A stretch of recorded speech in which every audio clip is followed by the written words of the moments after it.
UPSC के static part geography के section में कुछ ऐसे चैप्टर्स होते हैं जो सिर्फ थ्योरी नहीं बल्कि दुनिया के एवोल्यूशन का कोर्स समझाते हैं। सो आज हम बात करने वाले हैं एक ऐसे ही टॉपिक की जो अर्थ के फॉर्मेशन, कॉन्टिनेंट्स के बिछड़ने और ओशन के बनने और टेक्टोनिक प्लेट्स के मूवमेंट तक सब कुछ कवर करता है। सो जी हाँ, आज के चैप्टर में हम देखने वाले हैं distribution of oceans and continents.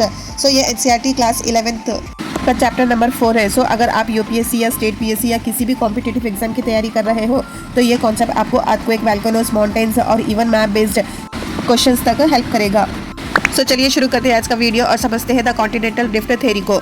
सो सबसे पहले बात करते हैं द कॉन्टिनेंटल ड्रिफ्ट थ्योरी, जिसे 1912 में जर्मन साइंटिस्ट अल्फ्रेड वेगनर ने दिया था।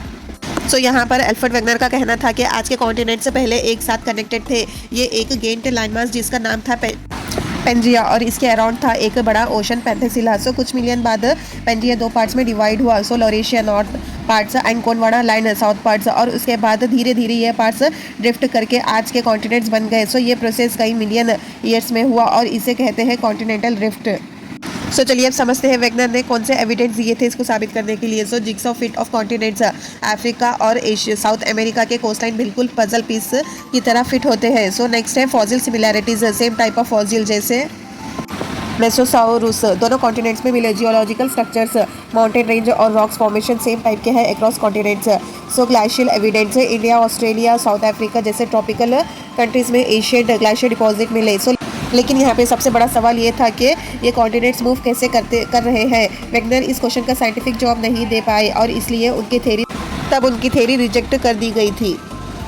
सो अब नेक्स्ट समझते हैं सी फ्लोर स्प्रेडिंग, जो कि हैरी हेस ने दी थी। सो अब आते हैं 1960s में, जब साइंटिस्ट हैरी हेस ने एक पावरफुल आइडिया दिया सी फ्लोर स्प्रेडिंग का। तो उन्होंने कहा कि ओशन के बीच में जो मिड ओशन रिज है वहाँ से नई ओशनिक क्रस्ट बनती है और पुराने क्रस्ट साइड में पुश होती है। सो यानी अर्थ का ओशन फ्लोर कॉन्टिन्यूसली एक्सपैंड हो रहा है। सो इसके की एविडेंस थे कि magnetic stripes on ocean floor. So जब लावा कूल होता है तो मैग्नेटिक मिनरल्स अर्थ के मैग्नेटिक फील्ड के अकॉर्डिंग अलाइन हो जाते हैं। सो साइंटिस्ट ने देखा कि मिड ओशनिक रिज के दोनों तरफ सिमेट्रिक मैग्नेटिक पैटर्न्स मिले। सो अल्टरनेट नॉर्मल और reverse polarity. So age of rocks, mid oceanic ridge के पास जो रॉक्स है वो सबसे यंग है और जैसे जैसे साइड में जाते हैं रॉक्स पुराने हो जाते हैं। सो ये सब एविडेंस प्रूव करता है कि ओशन फ्लोर ग्रो कर रहा है और वहीं कॉन्टिनेंटल ड्रिफ्ट का मैकेनिज्म भी समझाता है। सो नेक्स्ट है plate tectonic theory, the modern explanation. So अब बात करते हैं सबसे मॉडर्न और वाइडली एक्सेप्टेड थ्योरी की, प्लेट टेक्टोनिक्स थ्योरी। 1967 में साइंटिस्ट मैकेंजी एंड पार्कर ने ये थ्योरी दी। सो बेसिक कॉन्सेप्ट है कि अर्थ की आउटर शेल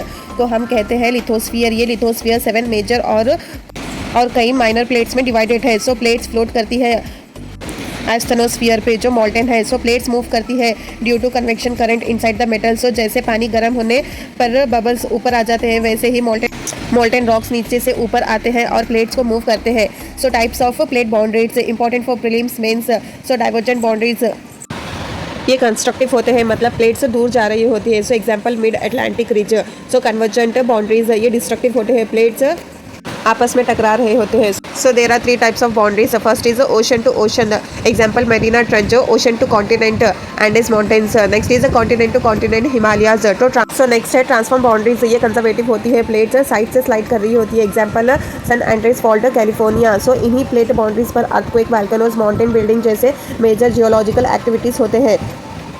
सो अब देखते हैं कुछ मेजर और minor plates of the earth. So major tectonic plates याद रखना यूपीएससी के लिए मस्ट इंपॉर्टेंट है। So first one is Pacific plate, ये सबसे बड़ी है। नेक्स्ट है Eurasian plate. Next is Indo Australian plate, African plate, north American plate, south American plate, Antarctic plate. So next अब माइनर प्लेट्स में आते हैं। First Nazca plate south America के पास। Next Arabian plate, Philippine plate, next Caribbean plate. So aspirants ये बहुत important है, वरना एग्जाम में भी बहुत सारे क्वेश्चंस यहाँ से आते हैं, डायरेक्ट इनके लोकेशन पर क्वेश्चंस आते हैं। सो नेक्स्ट देखते हैं distribution of land and water on earth. So earth का सरफेस रफली 29% लैंड एंड 71% वाटर से कवर्डेड है। सो हेमिस्फीयर डिस्ट्रीब्यूशन, नदर्न हेमिस्फीयर ज़्यादा लैंड है इसलिए इसे लैंड हेमिस्फीयर कहते हैं और सदर्न हेमिस्फीयर ज़्यादा ओशन से है इसलिए इसे वाटर हेमिस्फीयर भी कहते हैं। So next major ocean, Pacific ocean सबसे बड़ा और deepest, example Mariana trench, Atlantic ocean, Indian ocean, southern ocean and Arctic ocean. So इस चैप्टर में ये समझना ज़रूरी है कि अर्थ का लैंड ओशन डिस्ट्रीब्यूशन रैंडम नहीं है बल्कि टेक्टोनिक्स मूवमेंट्स और जियोलॉजिकल प्रोसेस का रिजल्ट है। सो नेक्स्ट है force behind plate movements. So 3 main force होते हैं जो प्लेट्स को मूव करते हैं। First one mantle convection currents earth के अंदर का हीट प्लेट को पुश करता है। Next ridge push mid oceanic ridge से क्रस्ट नीचे स्लाइड करता है और स्लैब पुल सबडक्शन जोन्स में प्लेट नीचे खींचती है दूसरी प्लेट को। सो ये तीन फोर्स मिलके माउंटेन्स बनाते हैं और अर्थक्वेक्स होते हैं और कॉन्टिनेंट्स मूव करते हैं। सो एस्पिरेंट्स हमने चैप्टर खत्म कर लिया, अब एक क्विक रिवीजन कर लेते हैं। So continental drift Pangaea Laurasia plus Gondwana land. Next है sea floor spreading mid oceanic ridge से न्यू क्रस्ट बनती है। नेक्स्ट है प्लेट टेक्टोनिक्स, प्लेट मूव करती है माउंटेन वैल्कनोस और earthquake. So major plates Pacific Indo Australian African etcetera. Land oceanic distribution northern land hemisphere and southern is a water hemisphere. So driving force convection ridge push and slab pull.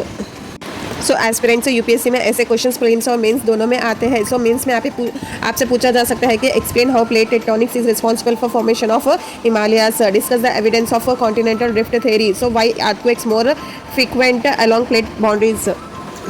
So aspirants ये था एक detail breakdown of chapter 4 distribution of oceans and continents. So आपने देखा कैसे अर्थ के अंदर छुपी हुई डायनामिक प्रोसेस पूरी दुनिया का शेप बदल देती है। सो अगर आपको ये वीडियो हेल्पफुल लगा तो लाइक ज़रूर करिए, कमेंट करिए नेक्स्ट चैप्टर आप किस पे देखना चाहेंगे और सब्सक्राइब करें for more UPSC friendly contents. मिलते हैं नेक्स्ट वीडियो में।